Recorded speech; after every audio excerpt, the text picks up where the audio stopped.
નમસ્કાર દર્શક મિત્રો, હું છું રૂપલ લુણીચિયા. સંપૂર્ણ ન્યૂઝમાં આપનું સ્વાગત છે.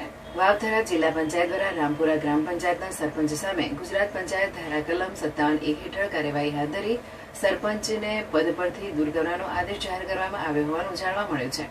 મળતી માહિતી મુજબ સરપંચ વિરુદ્ધ વિવિધ રજૂઆતો પ્રાપ્ત થતા જિલ્લા પંચાયત દ્વારા સમગ્ર મામલે તપાસ પ્રક્રિયા શરૂ કરવામાં આવી હતી.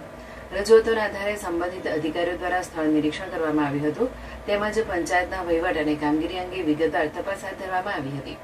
તપાસ દરમિયાન સરપંચ દ્વારા ફરજમાં બેદરકારી રાખવામાં આવી હોવાના તેમજ નિયમોનું યોગ્ય પાલન ન થતું હોવાના મુદ્દાઓ ધ્યાનમાં આવ્યા હોવાનું જાણવામાં આવ્યું છે. તપાસ દરમિયાન સંબંધિત પક્ષોને પોતાની રજૂઆત અને જવાબ રજૂ કરવાની તક પણ આપવામાં આવી હતી. ઉપલબ્ધ પુરાવાઓ, સ્થળ તપાસના અહેવાલો અને રજૂઆતના આધારે જિલ્લા વિકાસ અધિકારીએ સમગ્ર મામલાનો અભ્યાસ કરી રામપુરા ગ્રામ પંચાયતના સરપંચને પદ પરથી દૂર કરવાનો આદેશ કર્યો હોવાનું જાણવા મળ્યું છે. જિલ્લા પંચાયત દ્વારા આ અંગેનો આદેશ સત્તાવાર રીતે જાહેર કરવામાં આવ્યો છે. સાથે જ નિયમો અનુસાર આગળની જરૂરી કાર્યવાહી પણ હાથ ધરવામાં આવશે. આ નિર્ણય બાદ સ્થાનિક સ્તરે ચર્ચાનો માહોલ જોવા મળી રહ્યો છે.